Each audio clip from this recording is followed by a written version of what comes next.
시청자 여러분 안녕하십니까? 주민수입니다. 항상 강령하십니까? 자, 오늘 역시 여러분들 중동 이슈 말씀드리겠는데요. 이번 영상은 상식 영역이 되겠습니다. 자, 이란을 요즘에 많이 보고 계실 텐데 이러한 사건들이 많이 발생했던 뿌리가 중요하지 않겠습니까?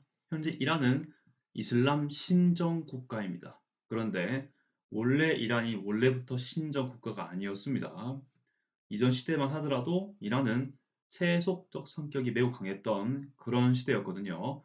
그런데 어떻게 해서 정권이 갑자기 바뀌었을지 궁금해 할 법도 합니다.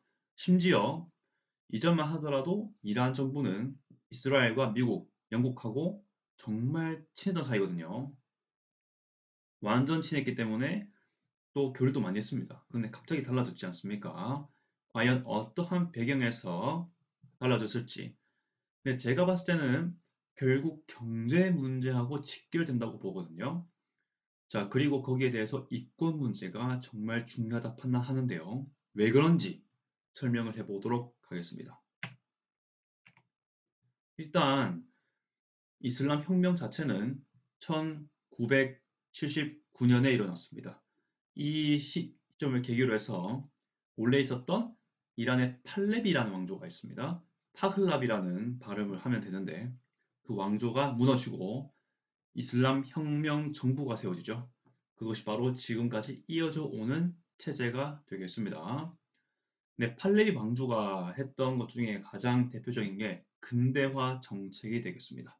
그 일환으로 White Revolution이라고 해서 백색 혁명을 일으켰는데 그것이 어떻게 보면 이란 이슬람 혁명의 중요한 배경이 된다라고 말씀을 드리겠습니다.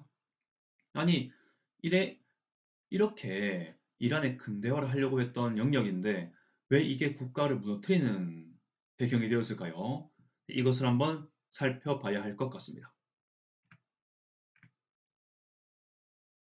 저는 뭐 여러 가지 배경이 많겠지만 경제적 영역이 매우 중요하다라는 생각을 가지고 있고 여기에 대해서 한번 얘기해 보도록 하겠습니다. 자, 일단은 당시 전통적으로 아무리 근대화를 한다고 하지만은 이란 역시 영토로 이루어진 농업 사회를 그리고 농업의 기반을 많이 둔 역사가 있습니다. 그리고 종교가 많이 들어왔죠. 시아파 종교가 많이 들어왔었는데 그때 그 성직자는 이미 전통적으로 그 이란 영역에서 그 토지 명령에서 아주 큰 영향력을 행사했습니다. 근데 그 성직자가요, 이란 전역이 퍼져 있었는데 그 땅들을 어떻게 관리했냐? 뭐라고 해야 될까요? 종교적인 명분, 신과 함께한다는 명분으로 자선의 목적으로 그 땅들을 종교 집단이 차지할 수 있도록 했습니다. 네, 그런 것들을 어떤 형태로 하냐? 와크프를 두어서 그 와크프가 이란 전역의 땅을 그러니까 성직자가 어느 정도 관리할 수 있게 한 체계라고 봐야 되겠습니다. 즉 공동의 종교적 이익을 위해서 백성들을 도운다라는 그런 명분으로 그 토지들을 종교기관이 가져갈 수 있게 한 거죠. 그럼으로써 종교기관은 전통적 종교적으로 그 현지민들을 도와주는 방식으로 했다. 이게 오랫동안 이슬람, 시아파 이슬람이 그 지켜왔던 전통이기 때문에 백성들에게도 매우 익숙한 영역이라고 보면 되겠습니다. 우리로 치면은 뭐 아주 오랫동안 그 지주층들이 땅을 지배하지 않습니까? 그래서 소장농을 두고 그랬는데 그런 거랑 비슷하다 생각하면 되겠습니다. 우리도 소장농의 역사가 길고 그게 익숙해하지 않습니까? 네, 그런 거랑 비슷하다고 보면 되겠습니다. 그런데 이것을 팍 깨려고 했던 왕조가 바로 팔리비 왕조다라고 봐야겠습니다.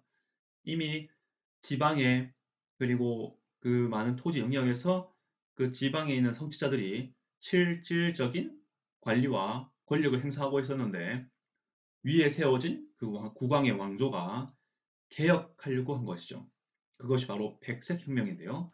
백색혁명은 1963년에 이루어진 거라고 봐야 되겠습니다. 그거부터 이제 그 이후로 이루어진 건데 이것의 목적, 그야말로 근대화입니다. 일단 토지 개혁을 통해서 이따가 보여드리겠습니다. 토지 개혁을 통해서 뭔가 토지 권력, 토지 소유자의 재분배를 일으키려고 하는 것이었고요.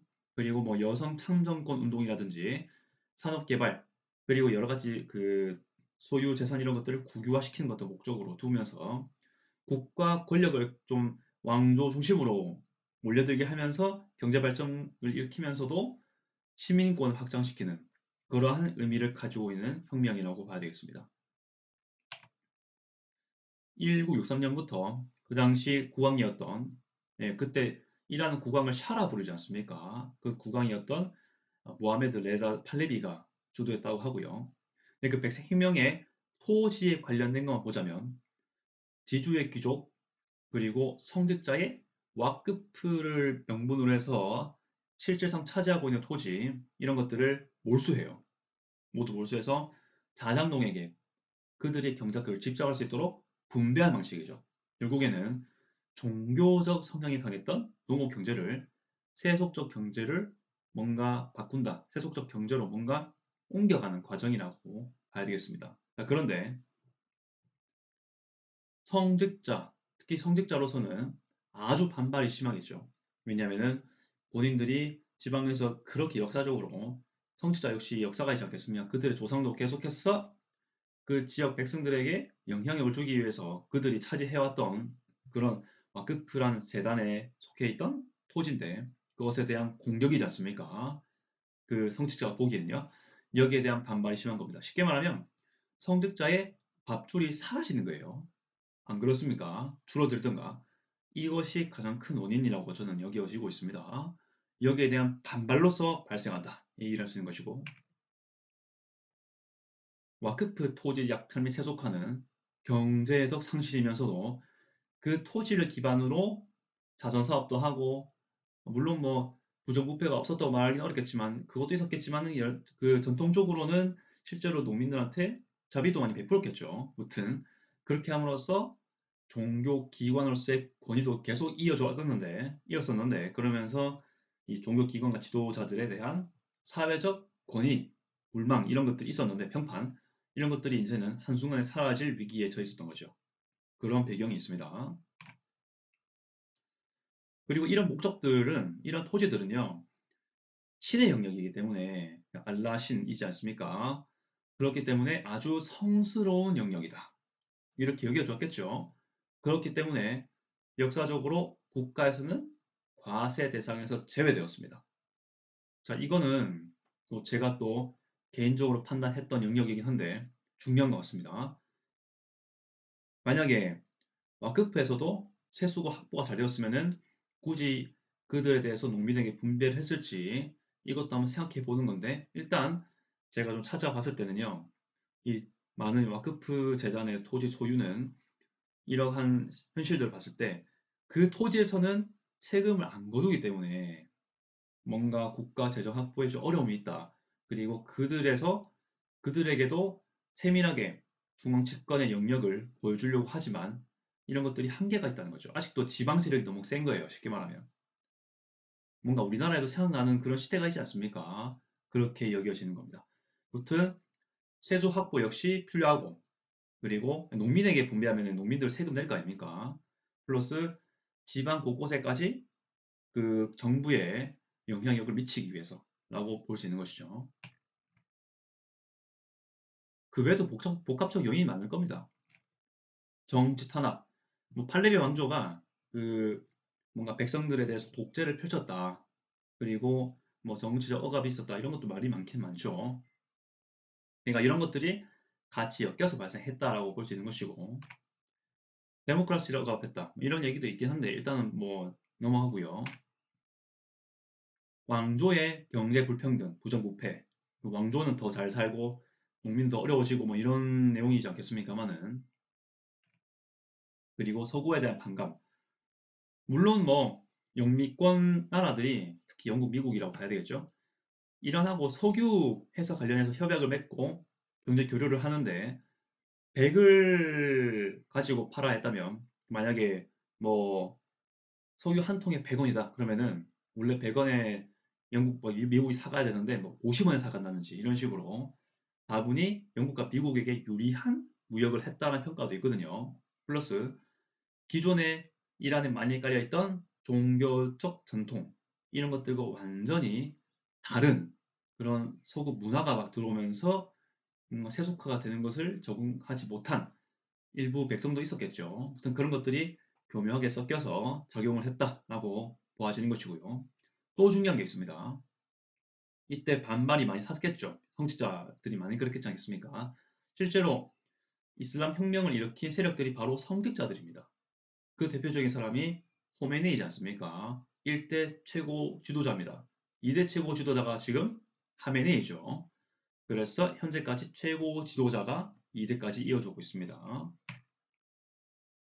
그래서 그 성직자들은요, 그 기술을 그들에게 유리한 것들도 가져와요. 카세트 테이프를 가져와서 거기에서 뭐 설교를 녹음한다든지, 뭐 그 서구화가 별로 안 좋다라든지, 지금 혁명이 필요하다 이런 식으로 내용을 많이 넣어서 전 국민에게 전달하는 거죠. 이미 성직자들은요, 지방 세력들로 많이 둘러싸여 있기 때문에 많이 그 영향을 미치기 때문에 네트워크가 아주 강하죠. 그리고 지역마다 모스크라든지 그 종교 지도자들 모임이 없겠습니까? 그 모임들끼리 커넥터가 잘 돼요. 그러다 보니까 그런 것들을 통해서 전달도 많이 하고 플러스 이미 이어져 왔던 그 생활 속의 관여, 뭐 결혼, 종교적 양식, 의식, 뭐 삶의 양식 이런 것들을 백성에게 이미 지방 곳곳이 영향을 미쳤지 않겠습니까? 그러면서 함께 지금 왕조는 뭔가 우리에게 불이익을 준다, 뭔가 세속적이다, 이슬람적이지 않다 이런 식으로 뭔가 전파를 하는 거죠. 일종의 뭐 방송이라고 봐야 될 거예요. 그 당시에 이렇게 봐야 되겠습니다. 그래서 이 이슬람 혁명을요 카세트 혁명이라고 부르는 경우도 있습니다. 근데 제가 좀 찾아보다 보니까요 뭔가 역사적으로 유사한 면이 있습니다. 백색 혁명하고 유사한 점이 좀 있어가지고 이승만 정부의 농지개혁 유명하지 않습니까? 대한민국 정부가 세워지고 바로 다음 정말 해결해야 했던 두 가지 영역이 있죠. 뭐냐? 농지개혁입니다. 토지 재분배고요. 두 번째는 친일파 청산입니다. 반민특위 만들어지지 않습니까? 그 중에 하나 농지개혁인데 이전부터 오랫동안 지녀왔던 그 소장농 그리고 지주체계이지 않습니까? 그것을 타파하는 겁니다. 지주 중심의 그 토지 제도를 타파해서 자정농에게 뭐 어느 정도의 그 범위 내에서 분배를 하는 거지 않습니까? 실제로 성공을 크게 거두었는 걸로 알고 있죠. 이것도 역시 토지 근대화의 명분이다. 좀 더 사람들에게 평등화돼가는 과정이라고 봐야 되겠죠. 그런 면에서 근대화 된다라고 보아도 될 것 같습니다. 전근대적인 소위 그 특정 귀족이나 토지 세력에게 그런 집중이 토지 세력이라기보단 그 토지를 많이 가지고 있던 세력들 그들에게 집중이 되는 것보단 최대한 평등하게 분배가 된다는 점에서 근대화 된다고 봐야 되겠죠. 그것도 사유재산을 가진다는 문화에 그렇죠? 자장농에게 경작 기회를 제공하면 그 자장농들은 세금을 또 확보하려고 하지 않겠습니까? 그게 일반적인 원칙 아니겠습니까?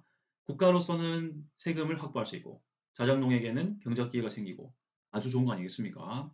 실제로서만 이루어진 면도 있죠. 정권 기반의 강화 이건 뭐 자연스럽지 않겠습니까?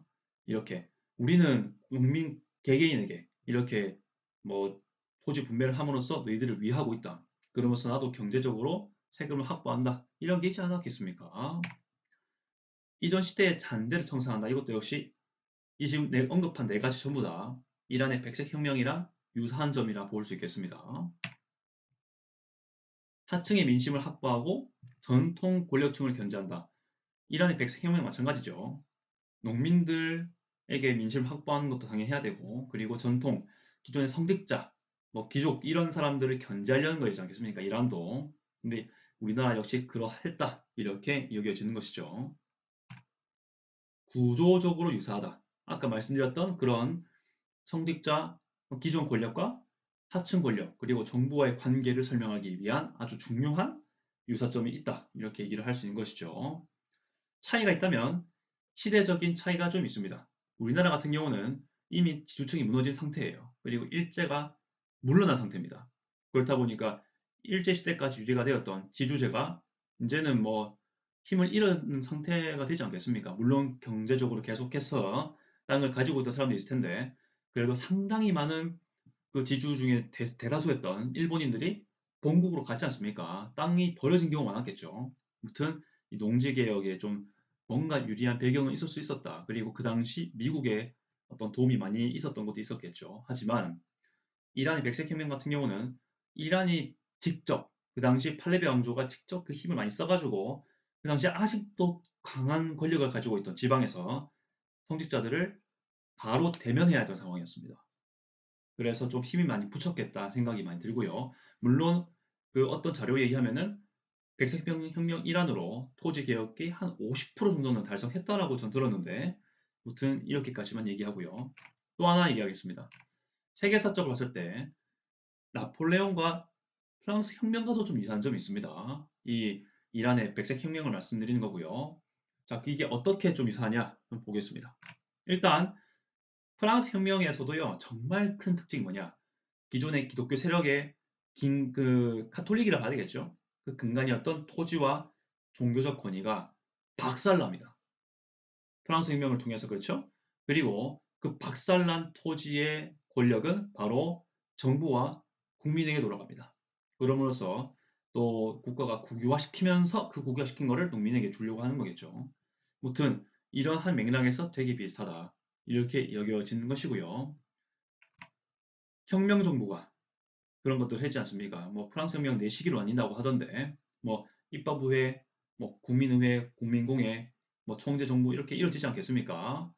이렇게 가는데 이제 그런 일련의 과정에서 전체적으로 봤을 때 이러한 앙시안 레짐이 해체가 된다. 그리고 재정적인 토대가 되는 영역이 생기는 것이죠. 프랑스 혁명 직전까지 막대한 토지 소유였습니다.